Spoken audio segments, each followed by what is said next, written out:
Ahoj, vitajte na kanále 70 maj. Už ste si zakúpili 4K kameru 70 maj M310, tak vám ukážem, ako ju pripojiť k aplikácii. Nezabudni dať palec hore a môžete sa prihlásiť na odber nášho kanála. Najprv si pre pripojenie k našej kamere musíme stiahnuť aplikáciu 70 maj.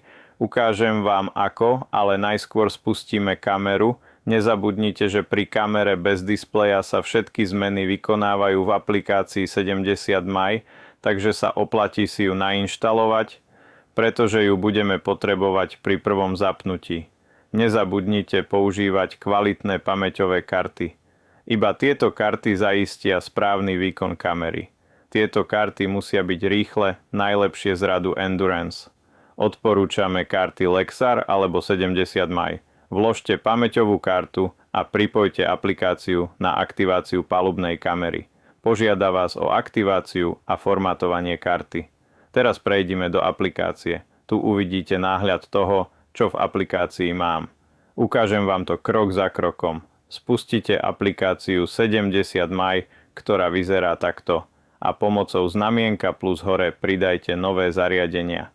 Ide o novú kameru, takže je to jeden z najnovších produktov na trhu 70 maj M310 plus 4K.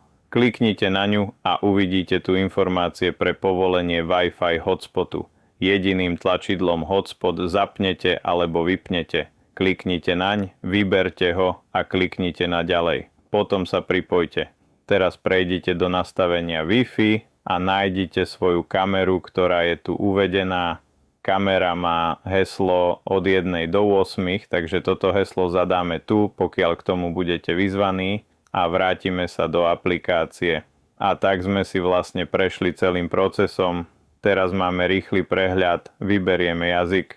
Užívateľská príručka, ktorá vysvetľuje, na čo slúžia tlačidlá, stojí za prečítanie. A tu si môžeme nastaviť uhol kamery. To je dôležité, keď kameru namontujeme hore nohami.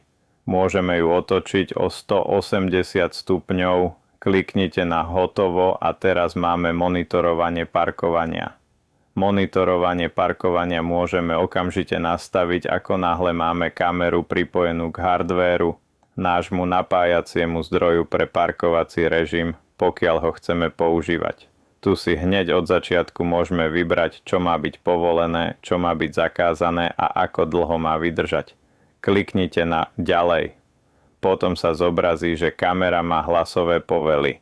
Hlasové príkazy máme tu tiež uvedené. Kliknite na ďalej. Začíname. Takže sme práve teraz pripojení k našej kamere. Môžeme ju zapnúť tu. Nahrávanie zvuku je tiež povolené. Môžeme to vypnúť. Môžeme urobiť fotografiu z aplikácie. Môžeme prejsť do albumu a pozrieť si videá, ktoré sme nahrali. Uložím kameru a ukážem vám ju. Na časovej osi máme aj všetky núdzové videá z parkovacieho dohľadu, časozberné videá a fotografie.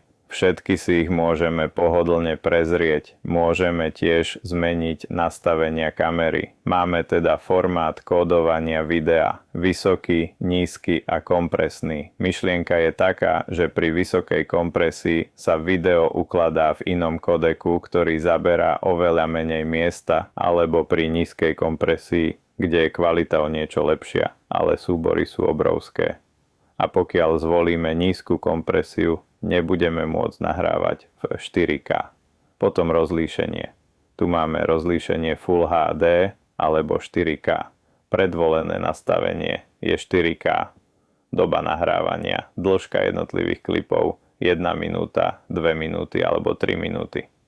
Ďalej, či sa má zobrazovať logo, obnovovacia frekvencia, zrkadlenie a rotácia, čo sme mali na začiatku, môžeme tu zmeniť. Ďalej, bezpečnosť parkovania, čo je náš parkovací režim. Máme detekciu kolízie, ktorá je 24 hodín, kratšia, dlhšia alebo neobmedzená. Detekcia kolízie. Tu môžeme tiež zmeniť citlivosť.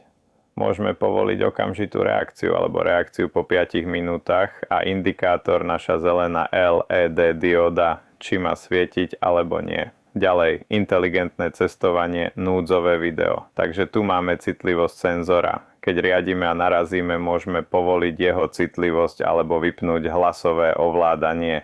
A potom máme nastavenie hlasitosti a nastavenia systému.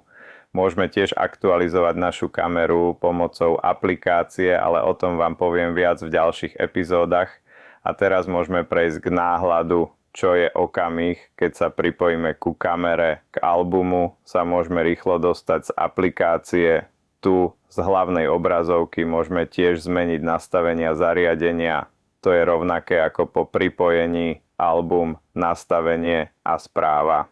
Ak je k dispozícii aktualizácia, budeme upozornení, že je k dispozícii nová aktualizácia. Preto túto aplikáciu čas od času spustite. Nezabudnite, že s kamerou bez displeja sa k aplikácii nemusíte za každým pripájať, aby fungovala. Je tam zelená kontrolka, ktorá signalizuje, že nahrávanie je aktívne a vy môžete jednoducho ísť ďalej.